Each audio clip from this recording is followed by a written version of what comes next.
In a large, echoing lecture hall at the university, the air buzzed with anticipation. Students shuffled into their seats, pulling out notebooks and pens, while others leaned back casually, scrolling through their phones. At the front of the room stood Professor Anderson, a tall man in his late 50s with graying hair and a sharp gaze that seemed to pierce right through you. He was known across campus for his no-nonsense approach to teaching and his knack for sparking debates that left students questioning everything they thought they knew. Today, however, he wasn't just there to teach philosophy or ethics. He had something bigger on his mind. As the clock struck 9, the chatter died down, and all eyes turned to him. With a confident stride, he walked to the center of the stage, adjusted his glasses, and began speaking. His tone was calm but laced with an edge of sarcasm that made a few students exchange uneasy glances. "Today," he started, "we're going to talk about belief. Not science, not logic, but belief." He paused dramatically, letting the weight of his words sink in. Then, without missing a beat, he launched into a critique of Christianity, aiming straight at its core figure, Jesus Christ. The professor's voice grew louder as he mocked biblical stories, calling them outdated myths that couldn't hold up against modern reasoning. "Let's be honest here," he said with a smirk. "A man walking on water, feeding thousands with a few loaves and fish?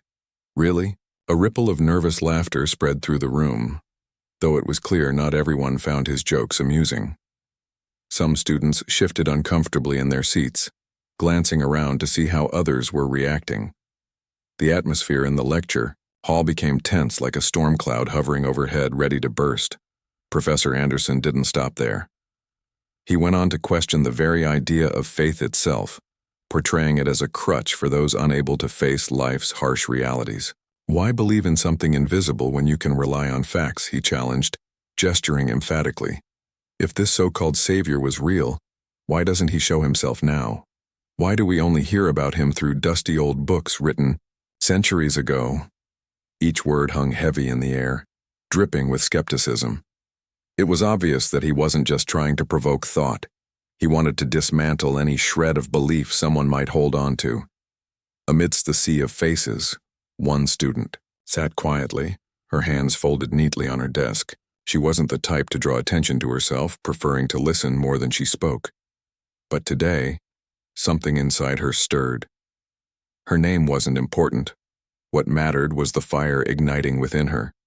She had grown up hearing stories of Jesus, tales of love, sacrifice, and redemption, but never before had she felt the need to defend them.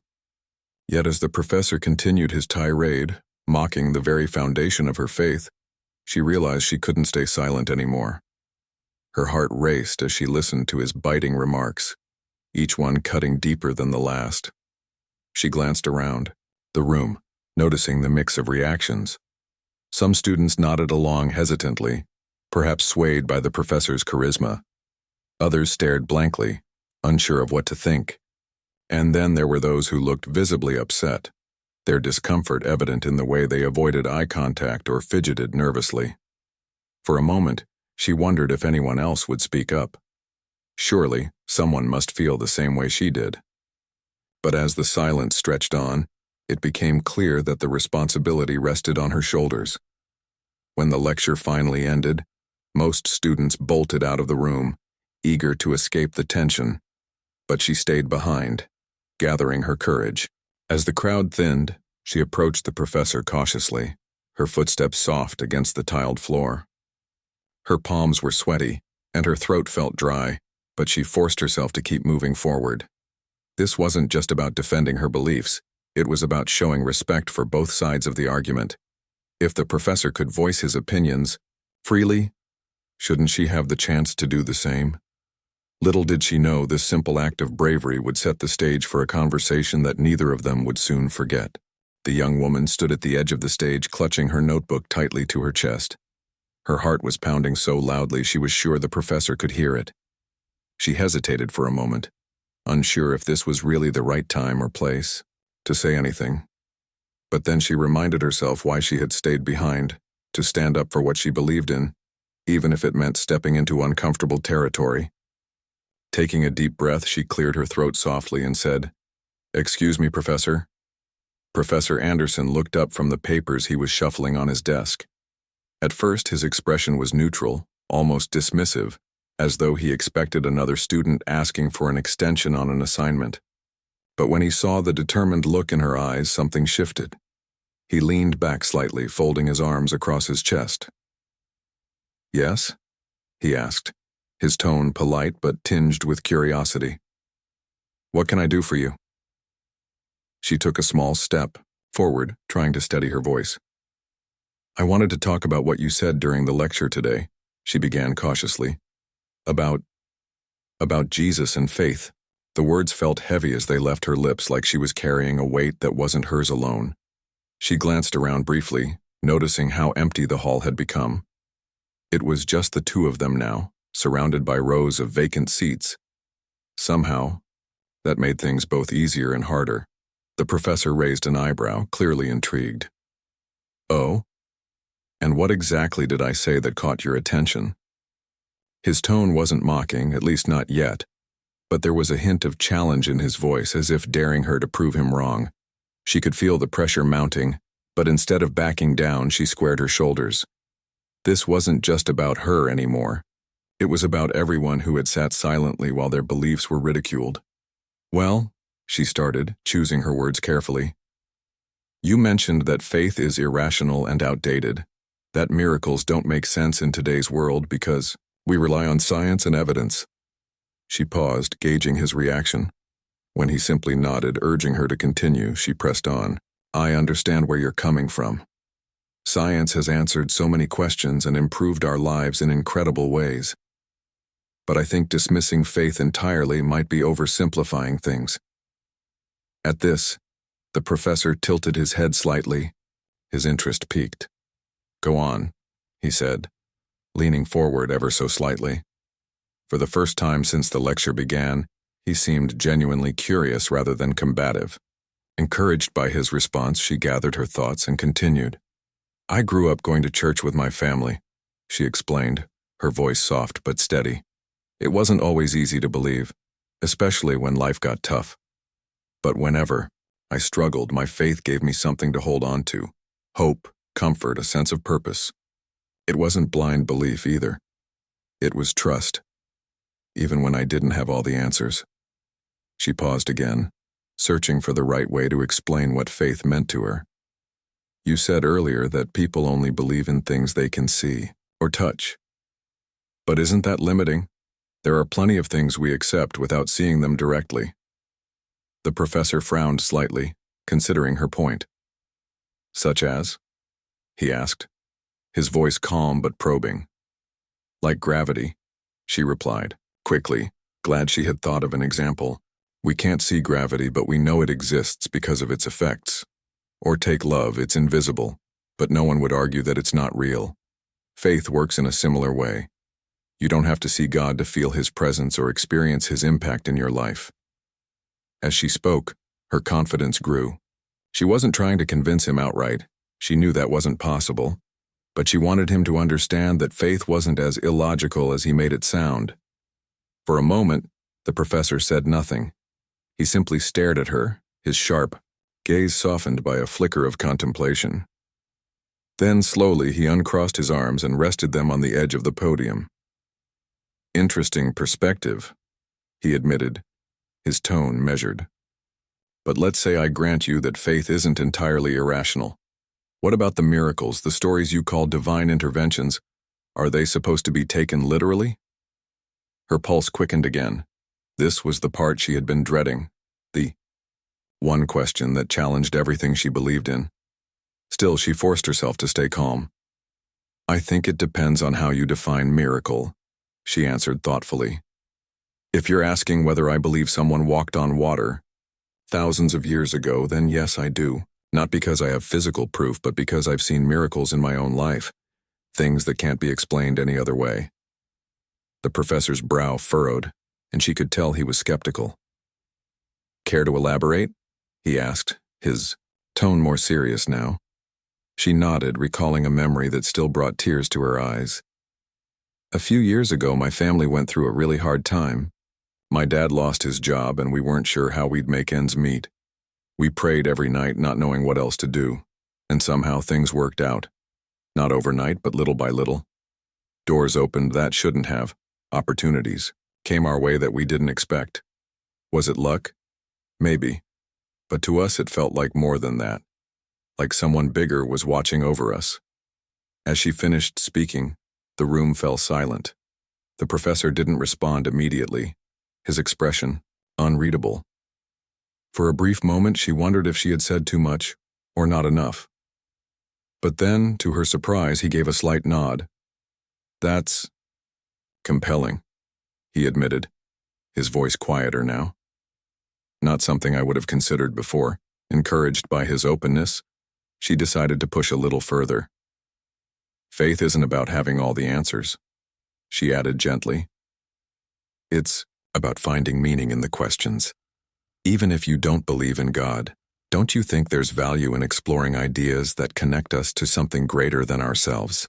The professor leaned back in his chair, his eyes narrowing slightly as he processed her words. For the first time in the conversation, he seemed unsure of how to respond. And in that moment, she realized she had accomplished something remarkable. She had planted a seed of doubt, not in her own beliefs but in his certainty. The professor sat quietly for a moment, his fingers tapping lightly on the edge of the podium. He didn't look angry or dismissive anymore, just thoughtful, as if he were piecing together a puzzle he hadn't expected to encounter. The young woman stood before him, her hands still gripping her notebook, waiting patiently for his response. She could tell she had struck a chord, but she wasn't sure how far it would resonate. Would he brush off her words, or would he truly consider what she had said? Finally, he broke the silence. You're saying faith helps you find meaning, he began slowly, choosing each word with care. But isn't that just subjective? People find meaning in all sorts of things. Art, relationships, even work. Why does it have to involve religion? His tone was calm, almost conversational now, but there was an underlying skepticism that suggested he wasn't ready to concede anything just yet. She nodded, appreciating the fairness in his question. It wasn't hostile, it was genuine curiosity. That's true, she replied, her voice steady. People do find meaning in different ways, and I'm not saying everyone has to believe in God to live a meaningful life. But for me, and for millions of others, faith adds something unique. It's not just about personal fulfillment, it's about connection. Connection to something bigger than ourselves, something eternal. The professor raised an eyebrow, clearly intrigued by the idea of eternity. Eternal? He echoed, leaning forward slightly. You mean the afterlife? She hesitated for a split second, knowing this was another tricky topic. Yes, partly, she admitted. But it's more than that. Faith gives us a sense of purpose here and now, too. Knowing that our lives matter, that we're part of a story much larger than ourselves, changes the way we see the world. It makes us want to be better, to help others, to leave a positive mark. Her words hung in the air between them, filling the quiet lecture hall with a weight neither of them had anticipated. The professor stared at her, his expression unreadable. For someone who prided himself on logic and reason, he couldn't deny that her perspective carried a certain depth, a kind of wisdom that transcended arguments rooted purely in facts and figures. Still, he wasn't ready to let go of his doubts entirely. What about suffering? He asked suddenly, his voice sharper now. If your God is so loving and powerful, why does he allow pain and hardship? Why doesn't he intervene to stop wars, diseases, tragedies? His tone softened slightly as he added, I've heard believers try to explain this away with phrases like, God works in mysterious ways. But frankly, that feels like a cop-out, don't you think? The question hit hard, and she felt her stomach tighten. Suffering was one of the toughest challenges to faith, and she knew no answer would satisfy everyone. Yet, instead of dodging the issue, she decided to face it head-on. You're right, she said softly, lowering her gaze for a moment. It's not easy to understand why bad things happen.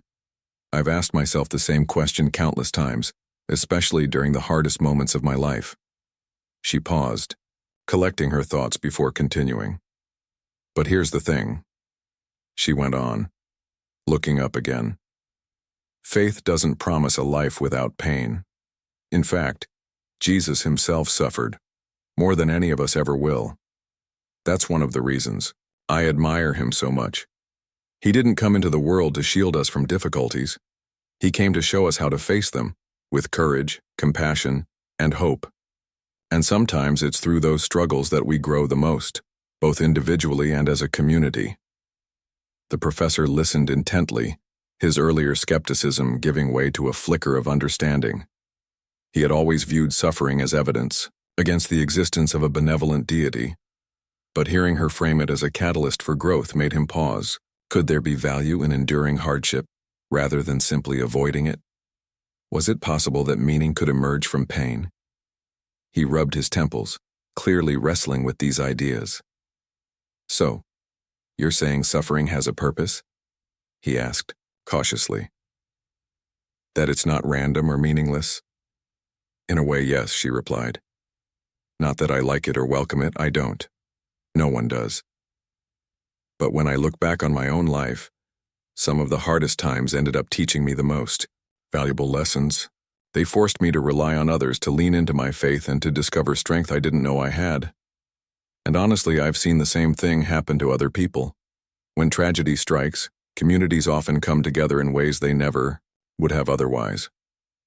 Acts of kindness, generosity, forgiveness, they become more powerful because of the pain that preceded them. The professor exhaled slowly, his shoulders relaxing slightly. There was something undeniably human about her response, something raw and real that resonated with him on a deeper level. He had spent years dismissing religious narratives as fairy tales, but now he found himself wondering, what if there was more to it than that? What if faith wasn't just about blind obedience or wishful thinking, but about finding light in the darkest corners of life? Before he could respond, she added one final thought. I don't claim to have all the answers, Professor. None of us do. But I think that's okay. Faith isn't about having everything figured out. It's about trusting that there's a plan, even when we can't see it.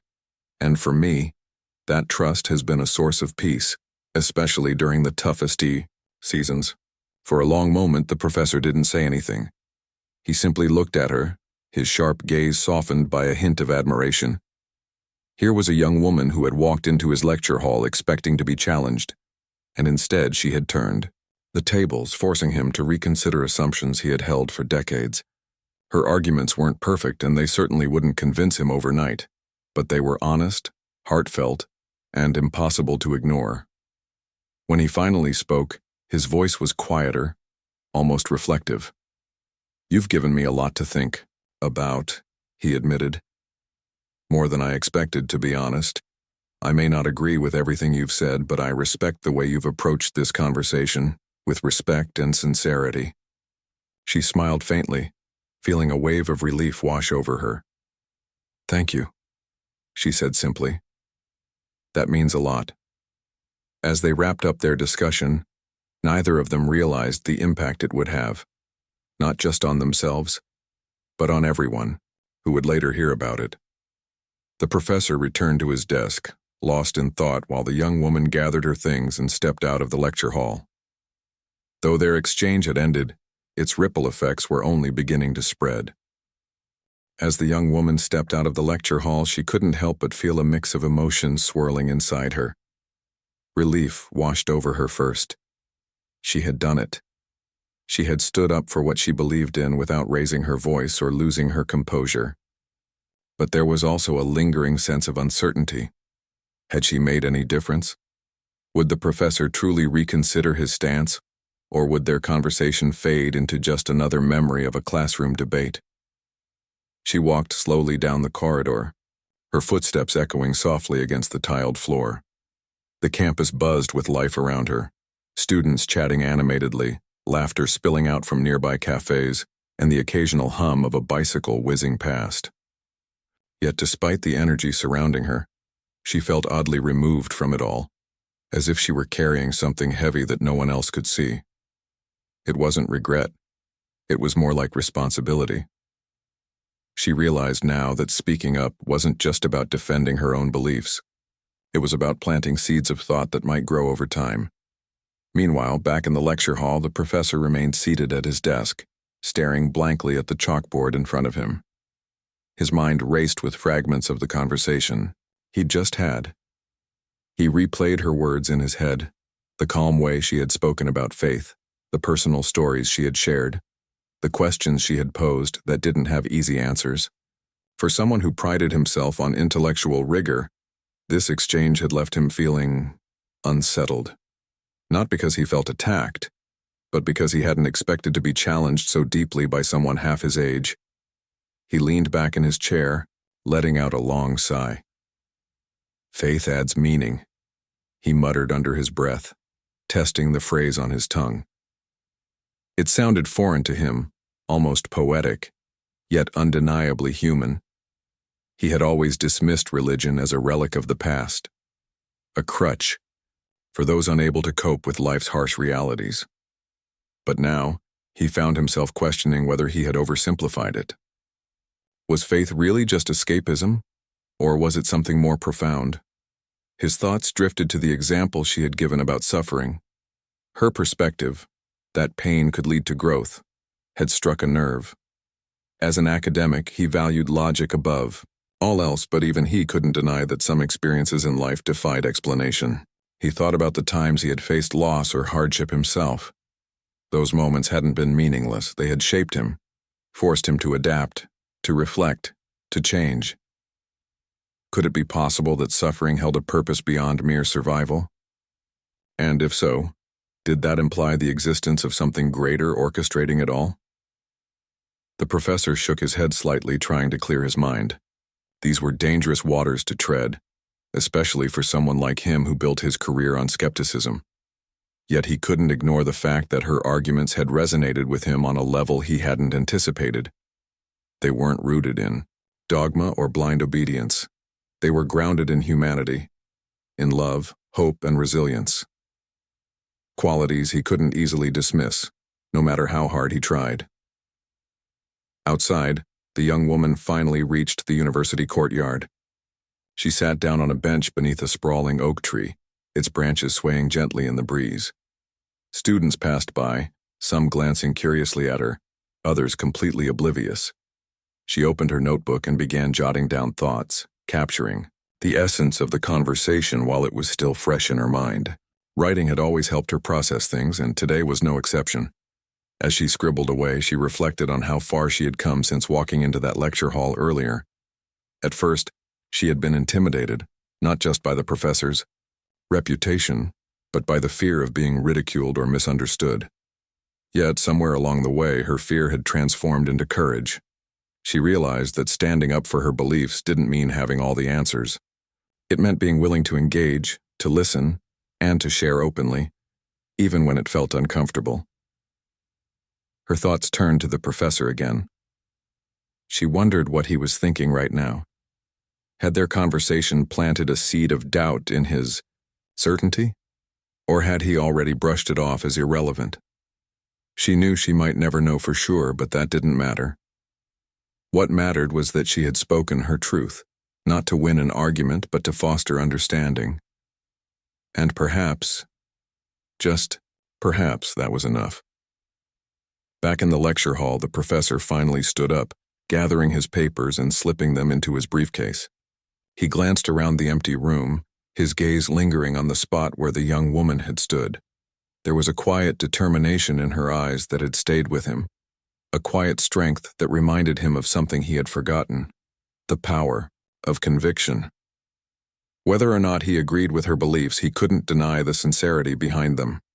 As he locked up the room and headed toward his office, he decided to do something he rarely did. He pulled out his laptop and began typing notes, not for his next lecture, but for himself. He wrote down key points from their discussion, highlighted phrases that had struck him, and even jotted down questions he wanted to explore further. By the time he finished, hours had passed, and the sun was beginning to set outside his window. That evening, as the young woman returned home, she felt a strange sense of peace settle over her. She knew the world wouldn't change overnight because of one conversation. Faith and reason were complex topics that had been debated for centuries, and they wouldn't be resolved in a single afternoon. But she also knew that every small step counted. Every question asked, every perspective shared, every moment of genuine connection brought people closer to understanding each other, and maybe to finding common ground. Little did she know, her words had already started rippling outward. Other students who had witnessed parts of the exchange began talking about it in hushed tones. Some admired her bravery, others were curious about the ideas she had presented. Even the professor, who prided himself on rationality, found himself approaching future lectures with a newfound openness. Instead of outright dismissing religious perspectives, he encouraged critical thinking, inviting students to grapple with difficult questions rather than shy away from them. And so the conversation that began in a quiet corner of the lecture hall continued to echo, touching lives in ways neither participant could have predicted. It was a reminder that sometimes the most powerful moments aren't the ones filled with grand gestures or dramatic confrontations. Sometimes they're the quiet, honest exchanges that challenge us to see the world, and each other, a little differently. The next morning, as the young woman walked across campus, she noticed something different in the air. It wasn't just the crispness of the autumn breeze or the golden sunlight filtering through the trees. It was the way people looked at her. A few students nodded politely as they passed by, while others gave her small smiles that seemed to carry a hint of admiration. At first, she brushed it off, thinking maybe she was imagining things. But then someone stopped her. "Hey," said a fellow student, his voice hesitant but friendly. "I heard about what happened in Professor Anderson's class yesterday. That was really brave of you." She blinked, caught off guard. "Oh, thanks," she replied, feeling a blush creep up her cheeks. "I didn't think anyone would notice." The student chuckled lightly. "Are you kidding? People are talking about it. Not everyone agrees with what you said, obviously, but I think most of us respect how calmly you handled it. Standing up to him like that, especially when he was being so critical, it took guts." Her heart swelled a little at the compliment, though she quickly shrugged it off. "I wasn't trying to prove anything," she explained honestly. "I just wanted to share my perspective. Sometimes conversations like that can open doors we didn't even know were closed." The student nodded thoughtfully before heading off, leaving her standing there, reflecting on his words. She hadn't expected her actions to resonate with others, let alone spark discussions beyond the lecture hall. Yet, as she continued toward her next class, she began noticing more whispers and glances. Some students approached her directly, asking questions about faith or sharing their own struggles with belief. Others simply thanked her for speaking up, saying it gave them courage to express their own views. Meanwhile, Professor Anderson found himself grappling with an unexpected shift in his own routine. As he prepared for his morning lecture, he realized he couldn't stop thinking about the conversation from the day before.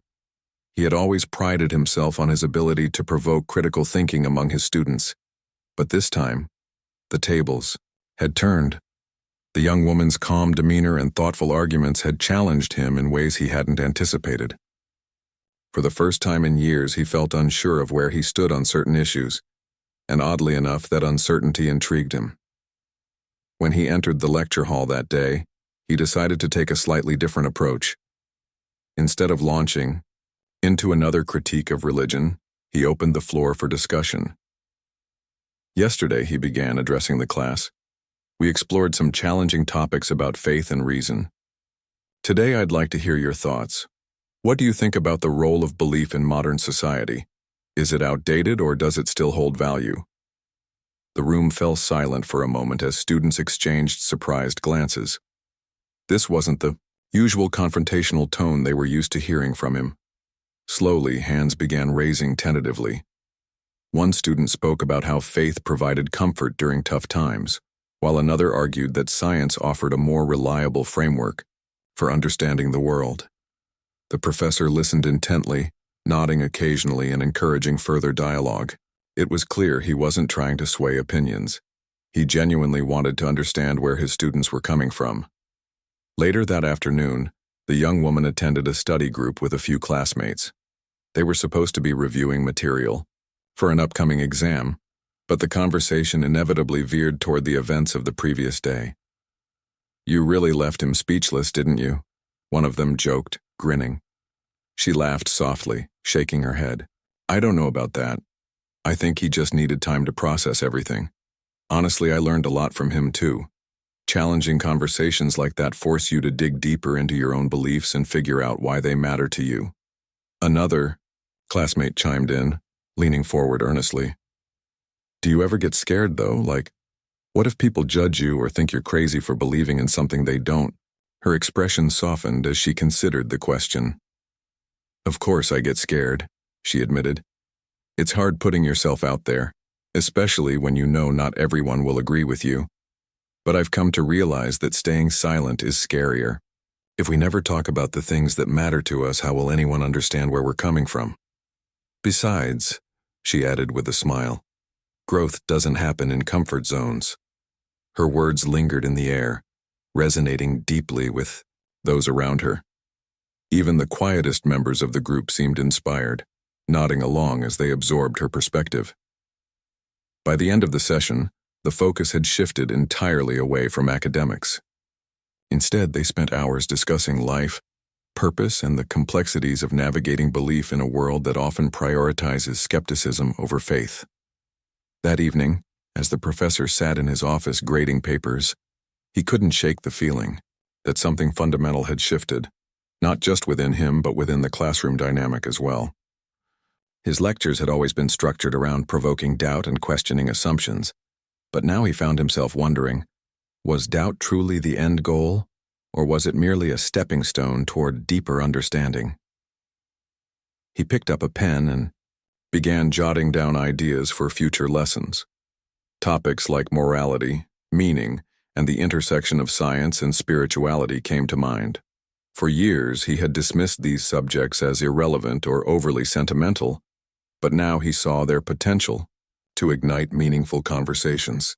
Perhaps, he mused, the real challenge wasn't convincing others to abandon their beliefs, it was learning how to engage with them respectfully, even when disagreements arose. As the days turned into weeks, the ripple effects of that initial conversation continued to spread.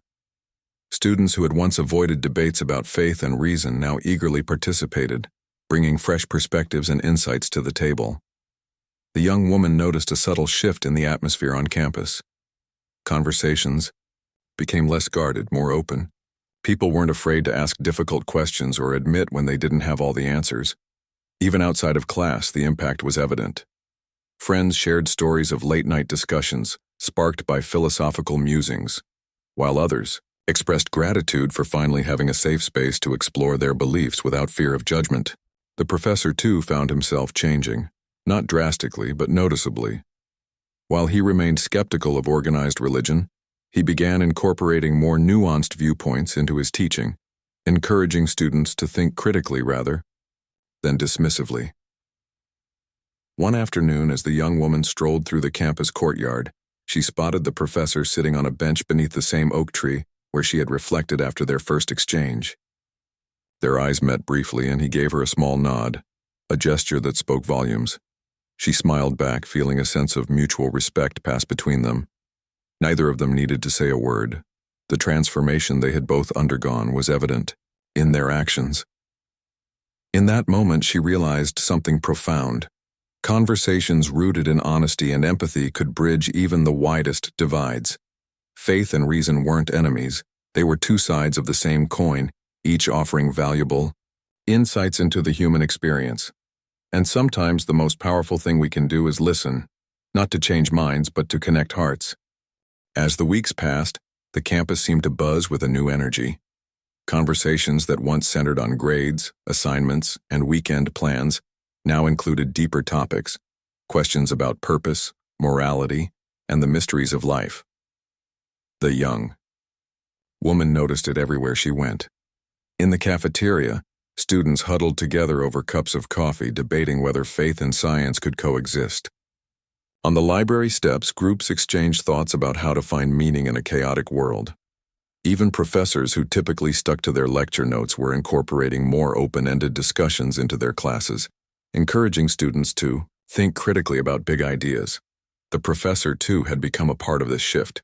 His lectures no longer felt like one-sided monologues aimed at dismantling belief systems. Instead, they evolved into dynamic dialogues where everyone's voice mattered. He still challenged his students, pushing them to question assumptions and seek evidence for their claims, but there was a newfound respect in his approach.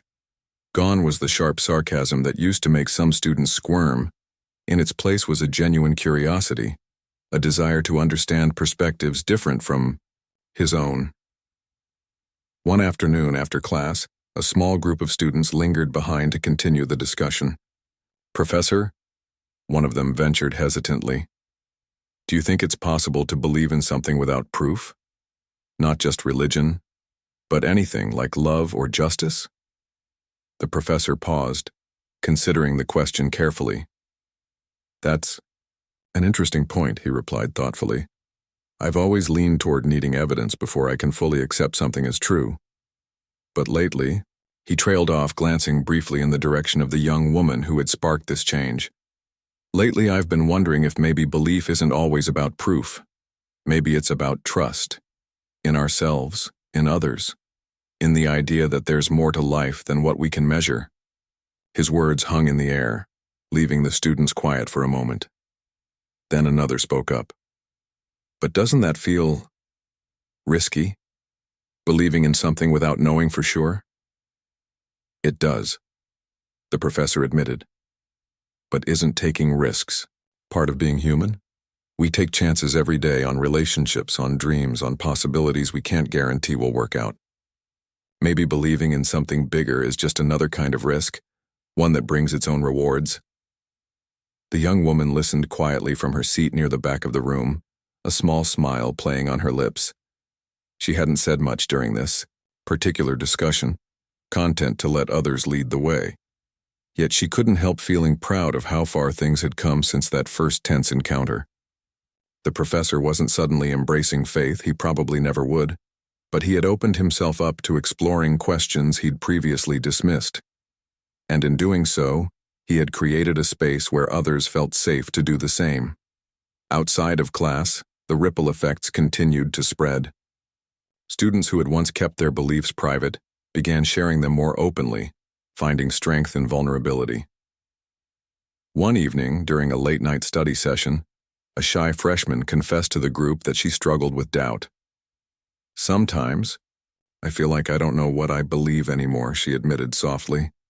"Like everything is just too complicated." To her surprise, no one judged her. Instead, the others nodded sympathetically, offering their own stories of wrestling with uncertainty. "You're not alone," the young woman reassured her gently. "Faith isn't about having all the answers. It's about trusting that you'll find your way, even when it feels messy." The freshman looked at her, tears glistening in her eyes. "Thank you," she whispered. "I needed to hear that." These moments of connection weren't limited to students either. Faculty members began engaging in similar conversations, challenging each other to think beyond traditional boundaries. During a department meeting, one professor raised the topic of teaching philosophy in a way that respected diverse viewpoints. "We spend so much time focusing on logic and reason," he pointed out. "But shouldn't we also acknowledge the role of emotion, intuition, and yes, even faith in shaping how people see the world?" The suggestion sparked a lively debate among the staff, with opinions ranging from enthusiastic agreement to cautious skepticism. Still, the fact that the conversation happened at all was significant. It signaled a growing recognition that education wasn't just about imparting knowledge. It was about fostering understanding, empathy, and growth. As for the young woman, she found herself reflecting often on the journey she had embarked upon. Standing up to the professor hadn't been easy, but looking back, she realized it had been worth every ounce of courage it required. Her act of speaking up hadn't changed the world overnight, but it had planted seeds of thought that were slowly taking root. People were thinking differently, not just about faith, but about how to engage with one another across differences. One crisp morning, as she walked through the campus courtyard, she spotted the professor sitting alone on a bench. For a moment, She hesitated, unsure whether to approach him, but then she remembered their last exchange, the nod of mutual respect, and decided to join him. "Mind if I sit?" she asked tentatively. He looked up, surprised but not unwelcoming. "Of course," he said, gesturing to the empty space beside him. As she settled onto the bench, they sat in companionable silence for a while, watching leaves swirl in the autumn breeze. Finally, he broke the quiet. "I've been meaning to thank you," he said, his tone sincere. "Your words stayed with me long after our conversation ended. They made me rethink some things I had taken for granted." She smiled, touched by his honesty. "I'm glad," she replied simply. "That's all I ever hoped for, to share my perspective and maybe inspire others to reflect on theirs." He nodded slowly, his gaze thoughtful. "It's strange," he mused. "I've spent my whole career trying to teach people how to think critically, but lately I've realized that critical thinking isn't just about doubting everything. It's about being open to new ideas, even when they challenge your worldview." They talked for a while longer, exchanging thoughts about life, learning, and the power of dialogue. When they finally parted ways, both felt a sense of gratitude for the conversation itself and for the growth it represented. By the end of the semester, the impact of that single exchange was undeniable. Classrooms buzzed with lively debates, friendships deepened through shared vulnerability, and even skeptics like the professor found themselves questioning old assumptions. The young woman knew the journey wasn't over. There would always be challenges ahead, but she also knew something important. Change starts with a single step. And sometimes that step is simply saying what's in your heart, even when it feels scary. As the semester drew to a close, the young woman found herself reflecting on how much had changed, not just in the classroom, but within herself. She remembered walking into that lecture hall months ago, unsure of how she'd handle the professor's sharp critiques of faith. Back then, she had been hesitant, almost afraid to speak up. But now, as she packed her books into her bag for the final time, she felt a quiet strength. It wasn't the kind of confidence that comes from winning arguments or proving others wrong. It was something deeper, a sense of knowing she had stayed true to who she was even when it felt uncomfortable. The campus itself seemed different too. The usual buzz of activity carried an undertone of thoughtfulness, as if people were more willing to pause and consider perspectives beyond their own. Conversations that once revolved around surface-level topics now delved into bigger questions. What does it mean to live a meaningful life? How do we find hope in hard times? Can science and spirituality coexist? These weren't just abstract debates anymore. They were personal, real, and alive in the hearts of those asking them. One evening, during the last week of classes, the professor invited the young woman to his office. She entered cautiously, wondering what he might want to discuss. He gestured for her to sit, and after a moment of silence, he smiled faintly. "I wanted to tell you something," he began, his voice steady but warm. "Your courage made me rethink not only my views on faith, but also how I approach teaching. I used to think provoking doubt was enough, that challenging beliefs would lead students to grow intellectually. But now I see that growth happens best when there's respect, openness, and genuine curiosity." Her eyes widened slightly at his words. She hadn't expected such a heartfelt admission. "Thank you," she said softly, her voice tinged with emotion. "That means a lot coming from you." He nodded, leaning back in his chair. "You reminded me that belief, whether in God, love, or humanity, isn't just about blind acceptance. It's about trust, purpose, and connection. And while I may never fully understand faith the way you do, I appreciate its role in shaping lives, including yours." For a moment, neither of them spoke. The weight of his acknowledgement hung between them, a testament to the power of honest dialogue. When she finally stood to leave, she felt a deep sense of gratitude. For him, for the journey they'd shared, and for the ripple effects their conversation had created. By the time graduation rolled around, the atmosphere on campus was electric, with excitement. Students gathered under a canopy of colorful banners, laughing, hugging, and snapping photos to capture memories they'd cherish forever. The young woman stood among them, clutching her diploma tightly, feeling both joy and nostalgia. As she scanned the crowd, she noticed familiar faces, classmates who had joined her late-night discussions, professors who had encouraged her to think critically yet compassionately, and even strangers whose lives had been touched by the conversations sparked that semester. During the ceremony, the professor delivered a speech that caught everyone off guard. Known for his dry wit and intellectual rigor, no one expected him to speak so candidly about growth and humility. "Teaching isn't just about imparting knowledge," he said, his gaze sweeping across the sea of graduates. "It's about learning, alongside our students. This year I learned something profound, that doubt and belief aren't opposites. They're two sides of the same coin, each challenging us to seek truth in our own way." The audience erupted into applause, many nodding in agreement. The young woman watched from her seat, tears welling up in her eyes. She knew his words weren't directed solely at her, but she couldn't help feeling a sense of pride. Their exchange had planted a seed of change that had grown far beyond what either of them could have imagined. After the ceremony, as families mingled and celebrated, the professor sought her out one last time. "Congratulations," he said warmly, shaking her hand. "You've accomplished something remarkable, not just academically, but personally. Keep sharing your perspective with the world. We need voices like yours." "I will," she promised, smiling through her tears. "And thank you for listening, for growing, and for reminding me that meaningful conversations can change everything." As she walked away, surrounded by loved ones and friends, she realized something important. Faith and reason weren't enemies. They were partners in the quest for understanding. The professor hadn't abandoned his skepticism, nor had she tried to force him to embrace her beliefs. Instead, they had met in the middle, finding common ground in their shared humanity. That, she decided, was the true miracle, the ability to connect despite differences, to grow through challenges, and to inspire others simply by being authentic. Years later, long after she had left the university behind, the young woman would look back on that chapter of her life with fondness. It wasn't the awards or accolades she remembered most. It was the courage she had found within herself to stand up for what she believed in. It was the friendships forged through vulnerability and the lessons learned through dialogue. And it was the realization that even the smallest acts of bravery could spark waves of change.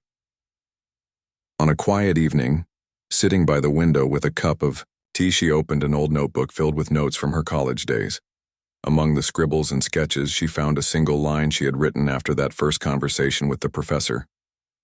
"Sometimes planting a seed is enough."